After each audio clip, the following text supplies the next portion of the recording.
손 듭니다.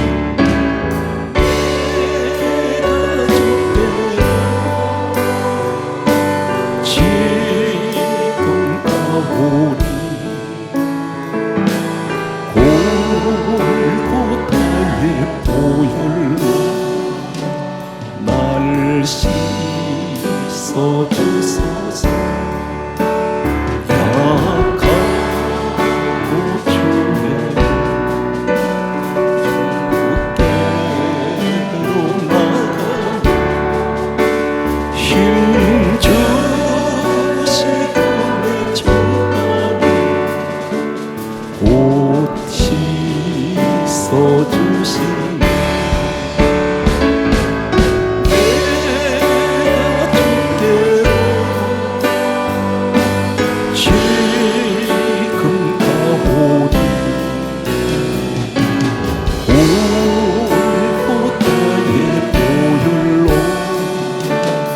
날 씻어주소서.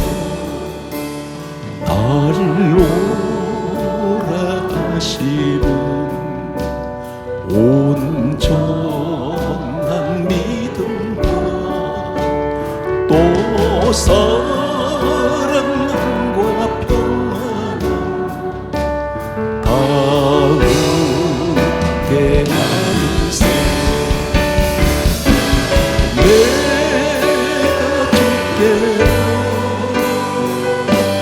지금 가오니 골고다의 보혈로 날 씻어주소서.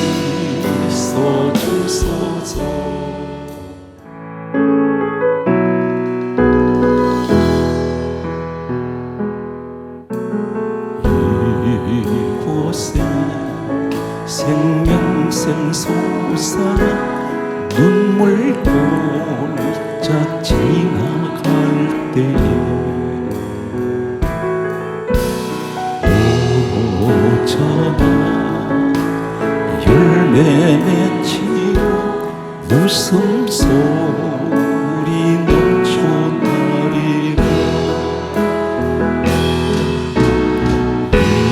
이곳에 생명샘 솟아나 눈물 골짝 지나갈 때에 오잖아 열매 맺히며 웃음소리 넘쳐나리라. 꽃들도 구름도 바람도 넓은 바다도 찬양하라 찬양하라 예수를. 하늘이 울리며 노래해 나의 영혼 은혜주 은혜주 은혜주. 그날에 하늘이 열리 모든 이가 보게 되리라. 아침에 꽃들이 피어 영광의 주시리라. 꽃들도 구름도 바람도 넓은 바다도 찬양하라 찬양하라 예수를. 하늘을 울리며 노래해 나의 영혼 은혜의 주 은혜의 주 은혜의 주. 꽃들도 구름도 바람도 넓은 바다도 찬양하라 찬양하라 예수를. 하늘을 울리며 노래해 나의 영혼 은혜의 주 은혜의 주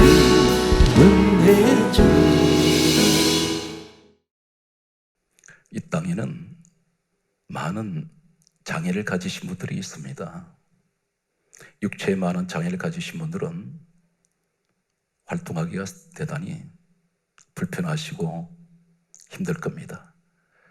그런데 크게 나누면 이 땅에는 장애가 두 장애가 있습니다. 육체의 장애가 있고, 그런데 보이지 않는 장애가 있습니다. 정신적인 장애가 있습니다. 이 장애를 가리켜 정신학과에서는 조절장애라고 말합니다. 현대인들이 가장 질병 가운데 무서운 질병이 조절장애입니다. 분노 조절이 되지 않습니다. 감정 조절이 되지 않습니다. 신앙생활에서는 다른 것은 다 자격을 하면서 시기에 완벽한데, 이것이 감정 조절이 되지 않음으로 인해서 쓰임받지 못한 사람이 있습니다. 대표적인 한 사람을 오늘 소개할 것입니다. 혹 그 사람이 이 말씀을 듣고 있는 당신일지 모릅니다. 그렇게 축복을 받기 원했고, 그래서 많은 것을 주셨는데, 태어나면서부터 탁월한 재능이 있었는데 결국은 쓰임받지를 못합니다. 오늘 본문 창세기 29장 32절 말씀을 보면, 야곱에게는 훗날에 12아들이 태어납니다. 그런데 오늘 첫 아들이 태어나는 장면이 소개되고 있습니다. 그 첫 아들은 루우벤이라는 아들입니다. 이 아들은 어디에서 태어났냐면 어머니가 레아라는 여자입니다. 야곱에게는 레아, 라헬, 그리고 실바, 빌하라는 네 여인을 아내로 두고 있었습니다. 그런데 레아라는 여인은 그 원어의 의미는 들소라는 의미를 가지고 있습니다. 라헬이라는 여인은 그 이름이 암양이라는 그런 의미를 가지고 있습니다. 들소라면 그 연상되는 것은 대단히 거칠고 흉측하게 보입니다. 여인의 모습이 그러한 모습으로 비춰진다면 야곱은 본래 레아를 사랑하지 않았습니다. 친정 아버지에 의해서 억지로 신부된 여자가 바로 레아입니다. 여기서 태어난 아들이, 레아에게는 바로 루벤의 아들이 태어났고, 야곱에게는 첫째 아들이 바로 루벤입니다. 이 장자입니다. 장남은, 이 유대인들은 대단한 특권을 가지고 있습니다. 아무리 형제가 많아도 이 장자꾼의 축복이라는 것은 엄청납니다. 그 집안의 모든 대소사의 대표가 됩니다. 그리고 재산 상속도 가장 많이 받습니다. 항상 무엇을 하든지 가장 앞에 서게 되는 그 지도자 자리가 바로 장남입니다. 이 레아는 늘 서름 가운데 있어 남편에게 사랑받지 못했던 여인에게 아들이 태어났을 때 루벤이라는 이 이름의 뜻은 보라, 아들이라는 뜻입니다. 자랑했습니다. 이제는 어깨를 펴고 당당하게 레아는 사람들 앞에 나설 수가 있었다고 생각했는지 모릅니다. 그래서 보라, 아들이다 소리쳤습니다. 대단히 기뻤습니다. 그런데 이 루벤이라는 이 사람은 시간이 많이 흘러가고 난 후에 창세기 49장 1절과 3절 4절 말씀을 보면, 창세기 49장 1절에 야곱 아버지가 이제 임종 때가 가까웠습니다. 유대의 관습은 반드시 조상이 죽기 전에 후손들에게 축복을 하는 관례가 있습니다. 그런데 창세기 49장 1절은 이렇게 기록됩니다. 후일에 당할 일이라 있습니다. 지나간 과거사가 아니고 앞으로 일어날 일에 대해서 예언을 합니다. 루벤에 대해서 첫 번째 예언하기를 이렇게 말합니다. 창세기 49장 3절에 다음같이 예언을 합니다. 루벤아, 너는 위풍이 월등하고 권능이 탁월하다, 이렇게 말합니다. 그런데 여기서 너는 권능이 탁월하도다 많은, 이렇게 여기서 브레이크가 걸립니다.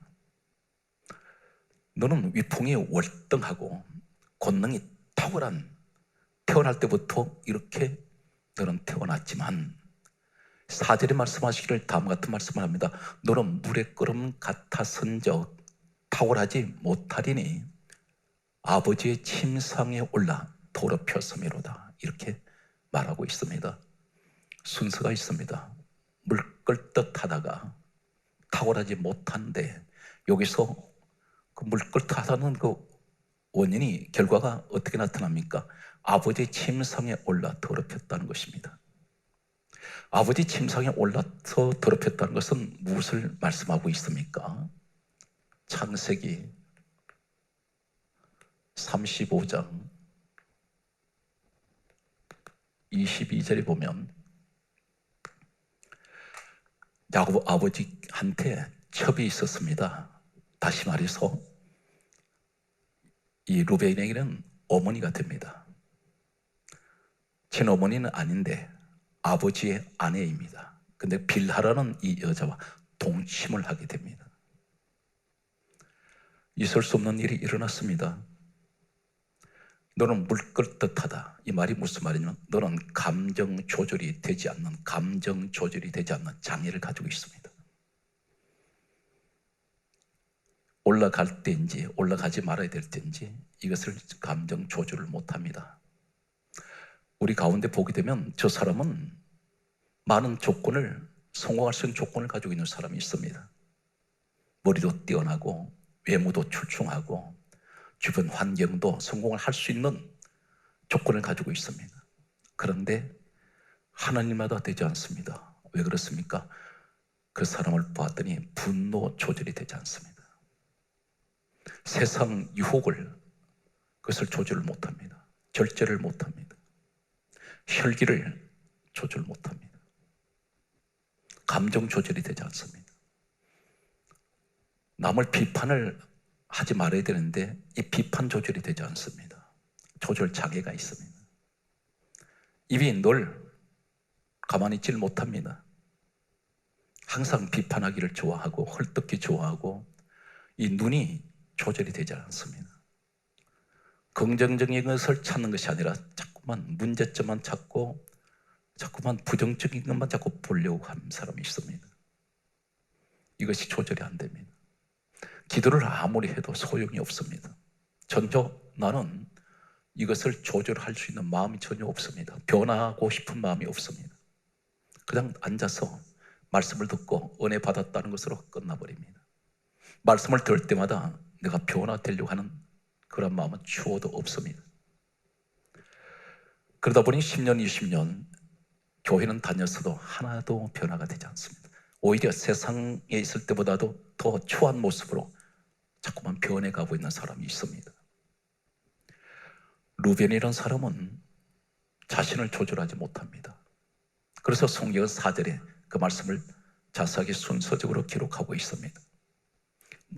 물의 끓음 같았은즉 탁월하지 못하리니 아버지의 침상에 올라 더럽혔으리로다. 이 침상에는 아버지만 올라가야 될 자리입니다. 그런데 이 육신의 정욕을 조절하지 못했습니다.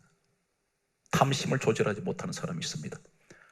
이러한 결과는 엄청난 비극을 만들어내고 있습니다. 신문지상 방송을 보면은 내 것이 아닌데 이것이 조절되지 않아서 남의 것을 내 것으로 만들려고 하다 보니까 범죄가 일어납니다.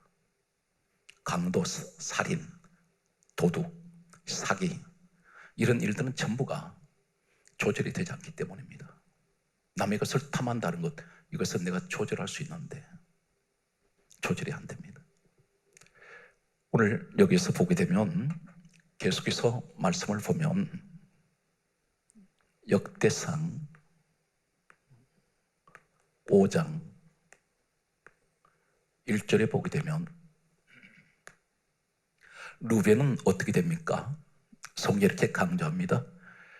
루벤의 장자 명분은 요셉 자손에게로 돌아가 버립니다. 루벤에게 주어졌던 장자 축복이 상실되어 버립니다. 오늘 우리에겐 마찬가지입니다. 내가 이게 조절장애를 가지고 있다 보니까 이것이 고쳐지지 않으니까 결국 내게 주어졌던 장자 축복이 다른 사람에게로 옮겨간다는 사실입니다. 성경은 그 말씀을 하고 있습니다. 계속되는 말씀을 보면 출애굽기 28장 18절의 말씀을 보면 다음과 같은 말씀이 기록됩니다. 야곱의 12아들은 훗날에 지파가 됩니다. 12지파가 되는데 그들은 각자 상징적인 보석이 있습니다. 보석이 있는데 당연히 루벤은 첫째로 태어났기 때문에 장자가 앞에 있어야 합니다. 보석이 가장 앞에 있어야 되는데 몇 번째 보석이 되냐면 네 번째 보석이 됩니다. 그 보석이 석류석입니다. 석류석이라는 보석이 나옵니다. 이 보석은 네 번째 순서에 있습니다. 이 보석이 바로 무슨 보석이냐면 에메랄드입니다. 에메랄드.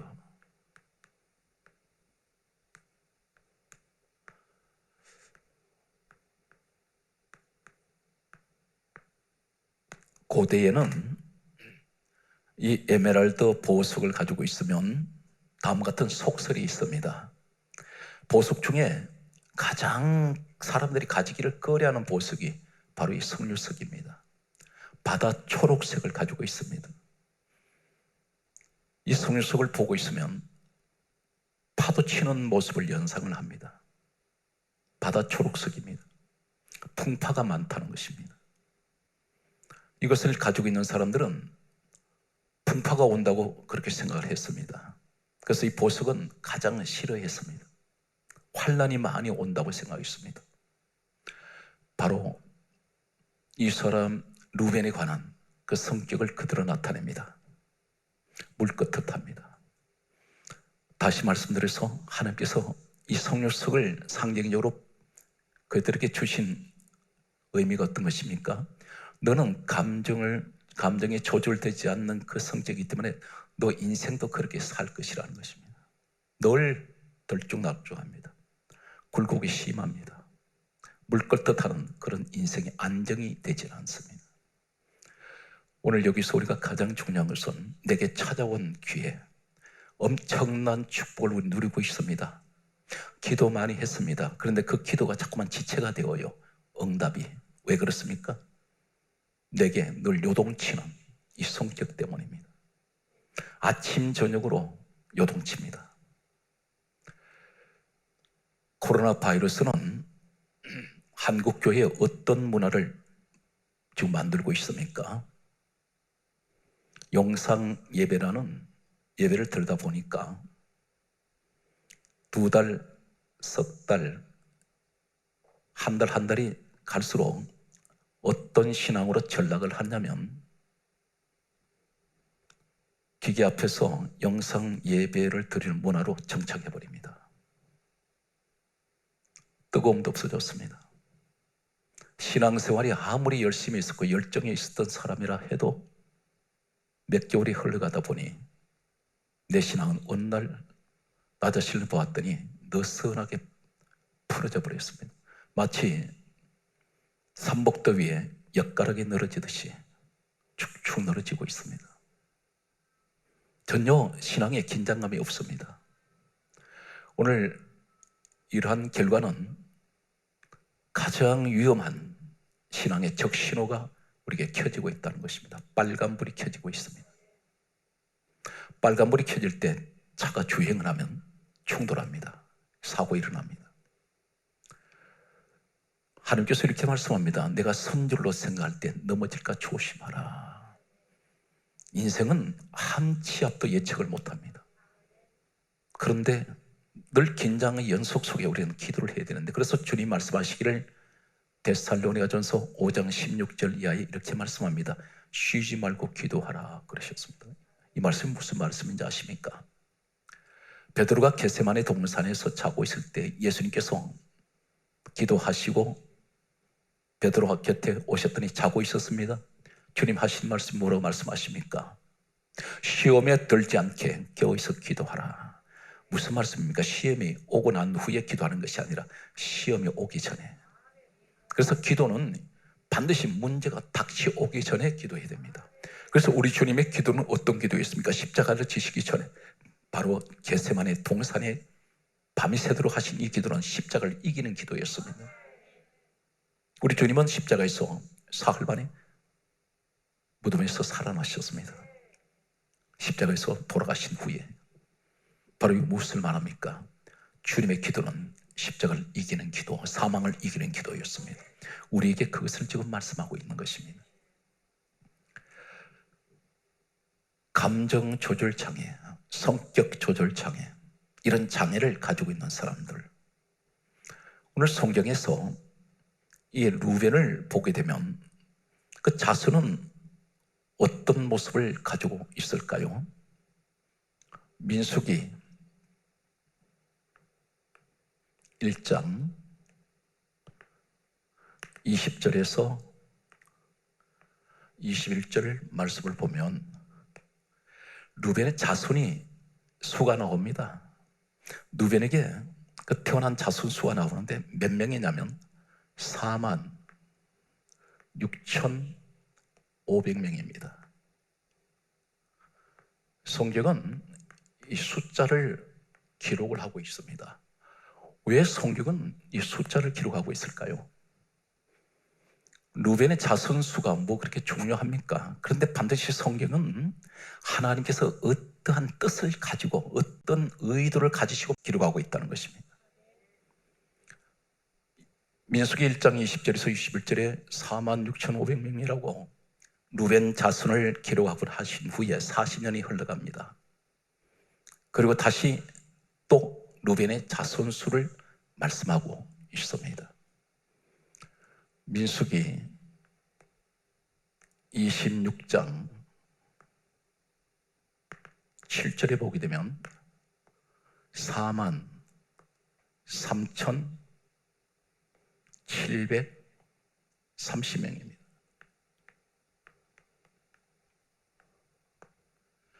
여기서 몇 명이 줄어졌습니까? 2,770명이 마이너스가 되었습니다. 우리는 자녀가 잘 되기를 늘 기도하고 있습니다. 자손의 축복을 우린 기도하는데 40년 가까이 세월이 지나는 동안에 2,770명의 자손이 사라져 버렸습니다. 어떻게 죽었는지는 기록이 없습니다. 병들어 죽었는지, 전쟁에서 죽었는지, 사고로 죽었는지는 알 수 없지만 여기서 가르치시는 하나님의 뜻은 무엇입니까? 신앙생활이 한번 결심을 했으면 항상 생활은 일정하지 않기 때문에 어려움이 오든 아니면 가정이 하나님마다 다 잘 되든 내가 몸이 아프든 건강하든 변함없이 일정하게 계속 꾸준하게 주님을 바라보고 가야 되는데 일희일비합니다. 늘 감정 따라 신앙생활을 하고 있습니다. 조금만 기분 나쁘면 교회를 안 다녀버립니다. 기도도 내 기분 따라 합니다. 이 사람이 영적으로는 장애를 가지고 있다는 것입니다. 신앙생활에 장애가 있습니다. 믿음 생활이 일정하지 않습니다. 늘 쩔뚝거립니다. 오늘 그런데 여기서 말씀을 우리는 누벤을 보면서 계속해서 뭘 느낍니까? 성경 말씀은 사랑하는 성도 여러분, 우리 신앙생활에서 교회는 어떤 곳입니까? 그것은 살리는 곳입니다. 생명을 주는 곳이에요. 그런데 교회를 나오시는 분이 날만 새면 가방을 메고 교회에 나옵니다. 나와서 뭘 하는지 아세요? 놀랍게도 성경은 한 사실을 말씀합니다. 잠언 4장 16절에 다음과 같은 말씀을 하고 있습니다. 악을 행하지 못하면 자지 못하는 자가 있고 사람을 넘어뜨리지 못하면 잠이 오지 않는 사람이 있습니다. 이 무슨 얘기입니까? 가방 메고 교회에 나갔는데 악을 행하기 위해서 간다는 것입니다. 그래서 악을 행하지 못하면 잠이 오질 않아요. 그리고 또 잠언 4장 16절에 사람을 넘어뜨리지 않으면 잠을 자지 못하는 사람이 있습니다. 이 사람은 교회에 가는 목적이 뭐냐면 사람 시험 들게 하기 위해서 간다는 것입니다. 예배는 관심이 없고 예배 끝나자마자 기다렸다는 듯이 너무 험담하기 바쁩니다. 너무 비방하고 말을 옮겨요. 좋은 이야기를 옮기는 것이 아니라 사람 시험 들게 하는 소리를 옮깁니다.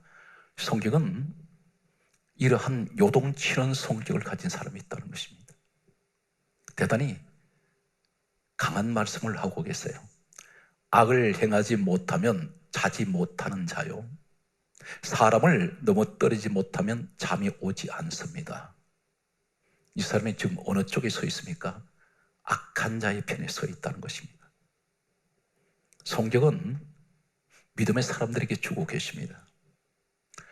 그런데 반면에 아무리 나를 넘어뜨리는 소리, 시험 들게 하는 소리, 주변에 있는 사람을 비방하는 소리를 아무리 그렇게 귀에다가 쇠뇌를 시켜도 끄떡도 하지 않는 사람이 있습니다.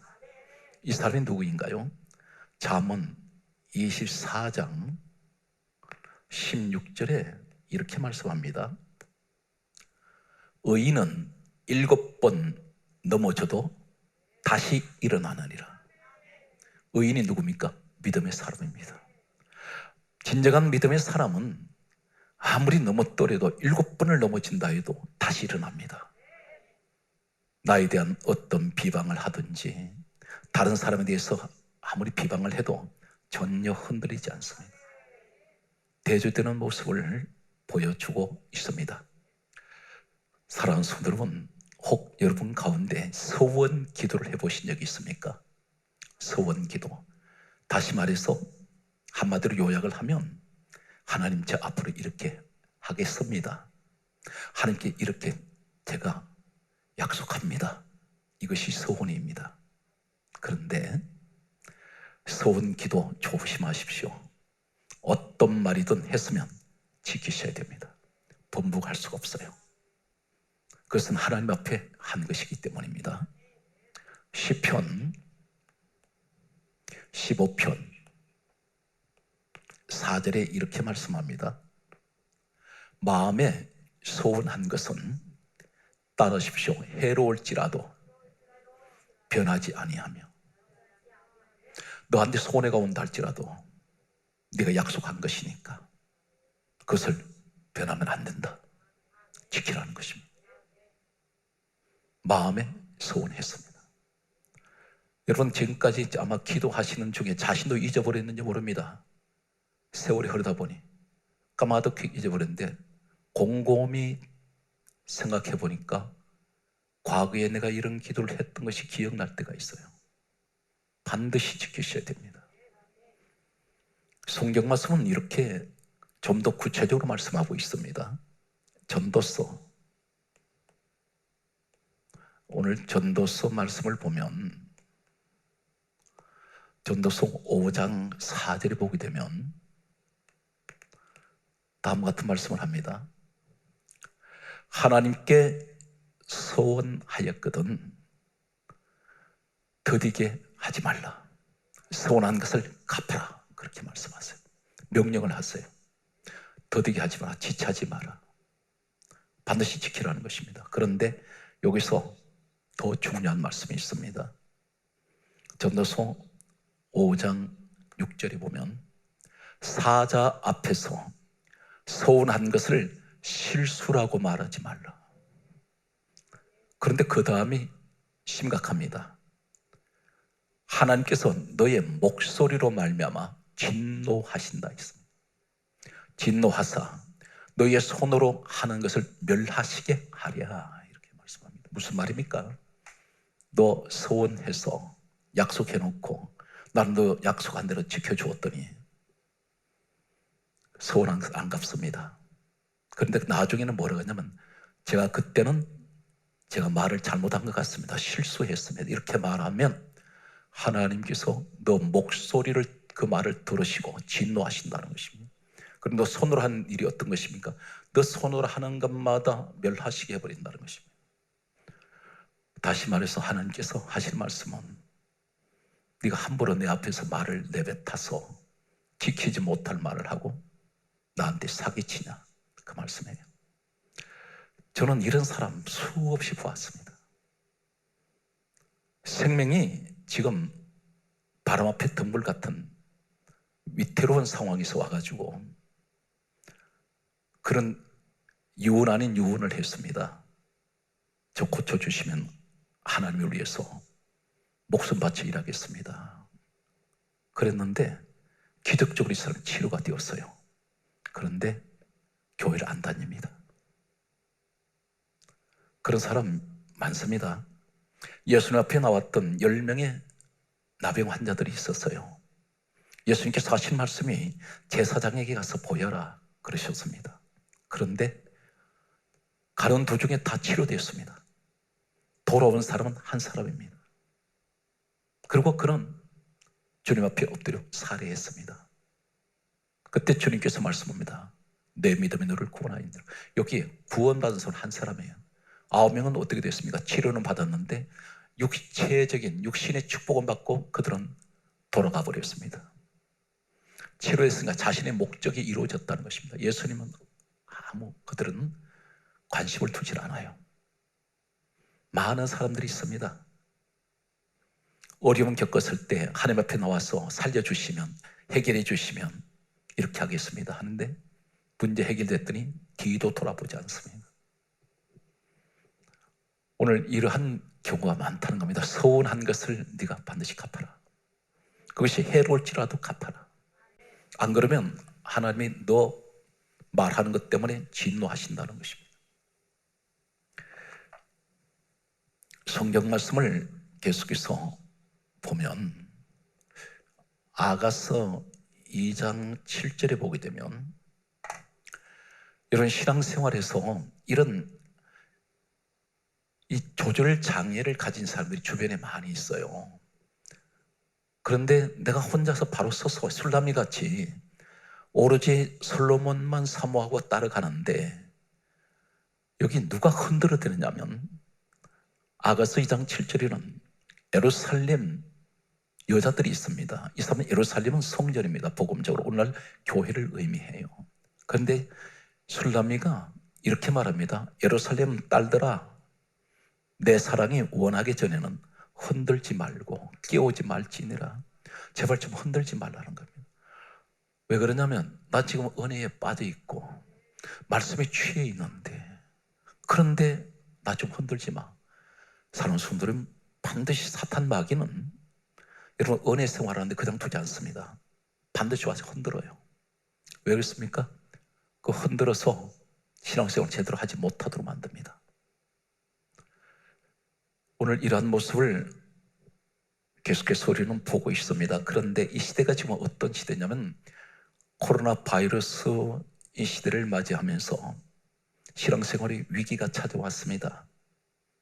사정없이 흔듭니다. 지금 내용을 보게 되니까 이사야 17장 6절에 보면 감람나무를 흔들 때, 오늘 감람나무 같은 성도가 있어요. 감람나무를 흔들 때 가장 높은 꼭대기에 과일 2, 3개가 남겠고 많이 남지 않습니다. 그리고 계속해서 하실 말씀은 무성한 나무 먼 가지에 과일 4, 5개가 남을 것이다. 끝까지 붙어있는 나무는 열매는 별로 없다는 것입니다. 다 떨어져 버립니다. 왜 그러냐면 흔들어대니까. 오늘 이 시대는 우리 신앙을 지금 흔들어대는 시대예요. 이럴 때일수록 여러분 주님 더 가까이 가시기 바랍니다. 주님 붙들어야 내가 살아요. 다른 거 복잡하게 생각하지 마세요. 셈하지도 마세요. 그냥 순수하고 단순하게 미련할 정도로 주님만 바라보세요. 그럼 반드시 하나님은 우리를 살려주십니다. 마태복음 24장 13절을 말씀드립니다. 마태복음 24장 13절에 따라하시겠습니까? 끝까지 견디는 자는 구원을 얻으리라. 끝까지 견디는 자는 구원을 얻습니다. 그래야 내가 살아남습니다.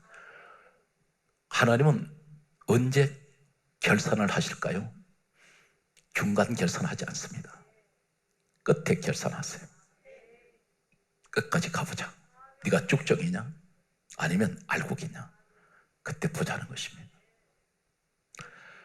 끝까지 견디는 자가 구원을 얻습니다. 지금은 어떤 단계입니까?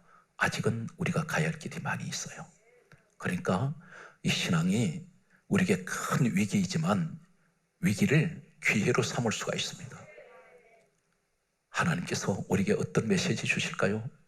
시대가 이만큼 악하고 어렵고 시대가 너무나 위기의 시대를 살아가는 나에게 하시는 말씀은 이럴 때일수록 더 기도 많이 해라. 이럴 때일수록 교회의 중심이 되어라. 열심히 믿음으로 붙들어야 돼. 그래야 네가 떨어지지 않는다. 우리에게 주시는 하나님의 축복의 말씀입니다.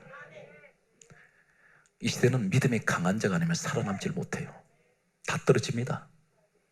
성경 말씀을 보게 되면 이렇게 말씀하시죠. 여러분, 오늘 이 감정 조절이 되지 않아서 사람 자꾸 넘어뜨리고 바로 세워줘야 될 사람들이 계속해서 발을 걸어서 넘어뜨리고 가만히 서 있는 사람 와서 밀쳐버리고 가만히 있는 사람한테 가서 귀에 속닥거려서 부정한 말 집어넣으면 넘어져 버려요. 이 부정한 말은 금방 들어갑니다. 굉장히 전이가 빨라요. 그래서 이 사람 마음에 얼음장같이 차가운 마음으로 만들어버립니다. 뜨겁게 열정이 넘치는 그런 신앙으로 만들어줘야 될 사람이, 소위 이 사람은 누구입니까? 교회 직분자라는 사람들이에요. 아직 갓 교회에 나온 신앙생활 초신자보다 더 못한 구역장이 있어요. 교회 안에 그런 직분자들이 있습니다. 이런 사람들은 그런 직분 받으면 안 돼요. 자기 감당도 못하는데. 오늘 성경 말씀을 보게 되면 마태복음 13장 41절에 보게 되면 주님이 직접 말씀하십니다. 이렇게 말씀합니다. 모든 넘어지게 하는 것, 모든 넘어지게 하는 것, 불법을 행하는 자들을 거두어 풀무불에 던져버린다 했습니다. 불이 놓으신 지옥이에요. 하나님께서 구원을 시킨 사람, 교회에 겨우 어렵게 정성을 다해서 이 사람 하나 교회에 들어오는데 10년, 20년 동안 우리 주님이 공들이시는지 몰라요. 그 데려다 놨더니 옆에 와서 넘어뜨려 버렸습니다. 여기서 성경 감이야기를 모든 넘어지게 하는 것들, 불법을 행하는 자들은 거두어서 풀무불에 던지리니, 그렇게 말씀합니다. 그것이 바로 뭐냐면, 왜 이렇게 합니까? 왜 자꾸 넘어지게 만드는 이유가 뭐냐면 내 조절이 되지 않기 때문에, 자신을 컨트롤이 안 되는 거예요. 여러분, 오늘은 내가 입을 조심해야지 하는데 입이 절제가 안 되는 사람이 있어요. 사람만 만나면 자기도 모르게 터져나오는 소리가 죽이는 소리 할 사람이 있습니다. 이 사람은 자꾸 만나면 아무리 믿음이 좋은 사람도 자꾸 부정적인 사람을 될 수밖에 없어요. 가정에 남편이 아무래도 아내보다도 믿음이, 교회는 나오는데 믿음이 약한 분들이 있어요. 그리고 이제 앞으로 남편이 교회를 나가야 될 사람인데 지금 아내 혼자 열심히 교회를 다니고 있습니다. 그런데 앞으로 교회를 남편을 데리고 나올 사람이 이제 갓 어린 아이들, 그런 아이들이 성장하는 아이들을 같이 식탁에 앉아서 식사를 하거나 아니면 가족들이 대화를 하다가 교회를 비방을 해요. 성도를 그 앞에 앉아서 성도를 비방을 하게 됩니다. 부정적인 말을 하면 이 남편이 듣거나 자녀가 들을 때 부정적인 생각이 심어지기 시작합니다. 교회가 이런 곳이구나. 여러분들이 그런 말을 하고, 왜 우리 내 남편은 교회를 지금 아직 안 나와, 믿음이 안 자라, 왜 그렇습니까? 그 아내가 그렇게 만든 거예요. 항상 긍정적인 소리를 해줘야 되는데 그렇지 못합니다. 아이들은 엄마가 가장 롤 모델입니다. 그 엄마 보고 모습을 그대로 닮아요. 성경 말씀을 이제 또 보게 되면 성경은 이렇게 강조하죠. 이 넘어뜨리게 하는 이 배후에 누가 있었나요? 바로 이것이 오늘 결정적인 이야기인데, 누가복음 4장 35절 말씀을 보면 따라하시겠습니까? 귀신이 넘어뜨린다. 귀신은 잡으면 넘어뜨려요. 그럼 배후에 영은 두 가지가 있습니다. 성령님이 계시고 악령이 있죠. 그런데 완전 대조적인 모습입니다. 귀신은 반드시 사람을 잡으면 넘어뜨려요. 그런데 우리 성령님은 사람을 잡으면 처음 세우세요. 처음 살려냈어요. 귀신은 망하게 만드는 것이 특징이고, 예수님은, 우리 주님은, 우리 성령님은 살리는 것이 목적이에요. 따라서요, 귀신은 목적이 죽이는 것이고 망하게 하는 것이고, 거기에서 성령님은 살리시고 흥하게 하시는 것이다. 항상 우리 주변을 보면서 이게 영분별이 돼야 됩니다. 이것이 영분별이에요. 귀신은 존재가 눈에 보이질 않죠. 근데 반드시 사람 몸에 들어갑니다. 그것이 우리가 대표적으로 보면 요한복음 13장 2절에 가룟 유다 속에 마귀가 생각을 넣었습니다. 그리고 27절에 보면 사단이 거기 들어가요. 어디로 들어갔습니까? 사단이 가룟 유다 속에 들어갈 때 가룟 유다가 느꼈을까요? 못 느낍니다. 마치 공기와 같이 돌아버려요. 영이기 때문에, 영적 존재예요. 그런데 자기가 자살할 때, 가룟 유다 자살할 때 자기 생각인 줄 알았어요. 그런데 그 안에 들어가 있는 사탄은 결국 가룟 유다 생명을 거둬버립니다. 이것이 자살이에요. 오늘 우리 생각은 항상 어느 쪽으로 가야 됩니까? 성령님이 원하는 생각으로 가야 돼요. 그것이 어떤 것입니까? 항상 어렵더라도, 환경은 어렵더라도 앞으로 믿음의 눈을 볼 때 앞으로 잘 된다. 내 가정에 하나님 크게 역사하실 거야. 이것이 긍정적인 믿음을 갖고 있는, 이것이 바로 부활신앙이라는 것입니다. 오늘 여러분들께서 항상 내 마음에 요동치는 부정적인 생각 어떤 겁니까? 교회 가지 말아야지. 그러면 교회를 반대로 가셔야 돼요. 기도하기 싫어할 때 기도하셔야 돼요. 반대로 가줘야 돼요. 이해가 됩니까? 전도하기가 귀찮아. 그런데 전도하셔야 돼요. 항상 성령님이 원하는 쪽은요, 정반대예요. 성경 말씀은 다음과 같은 말씀을 또 우리에게 주고 계십니다. 성경 말씀은 이렇게 강조합니다. 고린도전서 15장 58절 말씀입니다. 15장 58절에 크게 따라하십시오. 견실하며 흔들리지 말고, 따라서 항상 주의 일에 더욱 힘쓰는 자들이 되라. 견실하라 말은 흔들리지 말아야 돼요. 콘크리트 같은 신앙이 돼야 돼요. 흔들리지 말고 항상 주의 일에 더욱 힘쓰는 자들이 되라. 오늘 이 현장에 여러분이 그 바로 주인공이 되시기를 예수님의 이름으로 축복합니다. 골로새서 1장 23절을 말씀합니다. 골로새서 1장 23절에는 이렇게 말씀합니다. 복음의 소망에서 흔들리지 말자. 복음이 누굽니까? 복음이라는 것은 복된 소식, 기쁜 소식, 우리 예수님의 소식이에요. 주님의 소식, 주님의 음성, 주님의 말씀을 내가 들으면서 나는 흔들리지 말아야 돼. 다시 말해서 히브리서 12장 2절에 믿음의 주요 온전케 하시는 예수를 바라보는 것입니다. 그 축복의 주인공이 되십시오. 오늘 성경 말씀은 이제 결론으로 가겠습니다. 성경 말씀을 보게 되면 우리 주님이 이렇게 말씀하셨어요. 요한복음 6장 38절 말씀을 보면 예수님께서 이렇게 말씀합니다.